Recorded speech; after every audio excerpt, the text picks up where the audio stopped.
Many years from now, there will be little water left on the planet. People will have to scrub dishes with sand. If they didn't feel clean enough, they could blow again. If they wanted to drink water, they had to run to a water filling station. The cost of water is higher than the price of gas we pay today, and the poor who couldn't afford water had to buy alcohol. Jack's family lives in a converted shipping container. He has a son and a daughter, because the family was not well off. Before each meal, he had to imagine the food he wanted to eat. Otherwise, they couldn't swallow the food. They have a large piece of land, but without water, they couldn't even grow cacti, so it's no more than an ornament. Jack and his son Alan delivered supplies to the waterworks workers every day to make ends meet. Jack would get close to the foreman each time, hoping that the water route would pass near his house. But because Jack couldn't afford to bribe the foreman, so he was turned down every time. On the way back, the donkeys used to carry the supplies had been starved of water, finally collapsed. Jack knew in his heart of hearts it would cost more to feed it than to buy another one.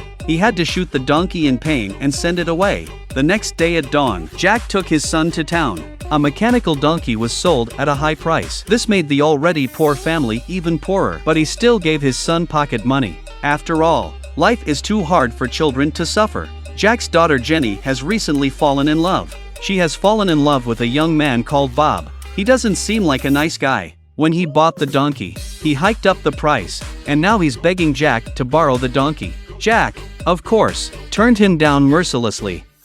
Fucking drunk.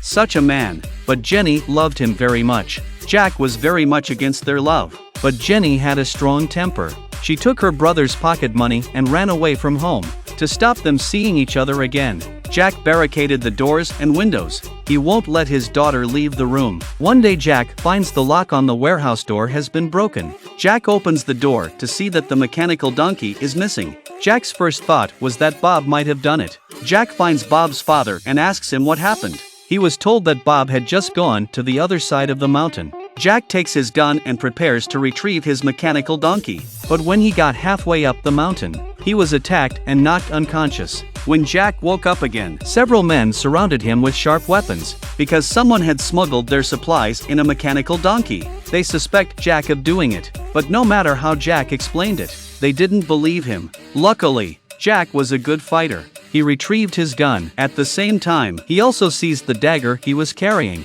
Jack finally caught up with Bob after a long day and night, not realizing the guy was sleeping with his weapon pinned down. Bob was tied up.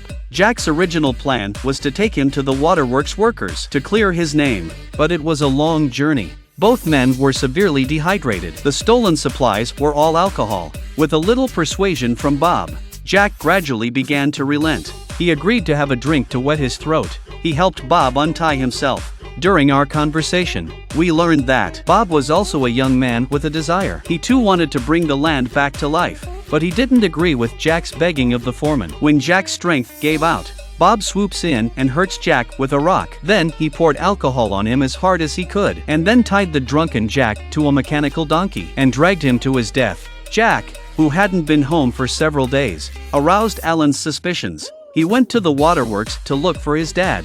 He sees the donkey and his dad's body. The accident of the mechanical donkey dragging Jack to his death comes true. After he buried Jack, Bob moved into their house as his brother-in-law. They were both deceived by the cunning Bob. Then Bob found the foreman of the waterworks. He took out the dagger that Jack had seized from him, threatening the foreman with a change in the course of the water development. Otherwise, he would accuse the foreman of killing Jack. The foreman panicked because everyone knew he had a problem with Jack. He had no choice but to accept his proposal, and so the parched land finally receives water. Bob sweated in the fields by day. At night he went home and sweated. A few months passed. Bob's work was finally rewarded. Not only was there a bumper crop of food in the fields, Jenny's belly was growing. Bob was on the brink of a great life. And that's when big trouble found him. This man was unlucky. He didn't know his wife's father was a loan shark. The bank clerk found Bob because the bank loan from Jack's life was not paid off. Now they want to take the land to cover the debt. Bob, of course,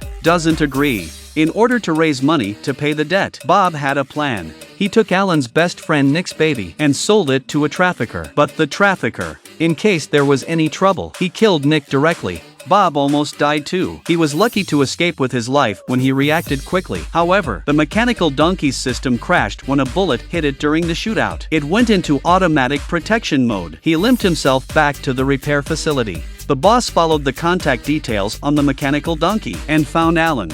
I didn't expect the mechanical donkey to have its own recorder. It could record everything that happened in front of him. Alan looked at the memories of his father's life together. A long-awaited smile appeared on his face. But as the video played, he saw the scene where Bob had murdered his father. He was amazed. He didn't think he'd be living under the same roof as his father's murderer for so many years. When he returned home, Alan didn't tell anyone the truth. But in the back of his mind he had a series of plans for revenge. In the days that followed, after many attempts to find out the truth, he also learns that he had a hand in his friend Nick's death. So he wrote a letter to Bob in Nick's voice. He lied that he wasn't dead, that he was hiding in the mountains, asking him to bring some food for relief. Bob was afraid that the story would be exposed, so he went alone to the appointed place to make a clean break. But he stepped out of line. He fell into a trap that Alan had laid out in advance. He also breaks his leg.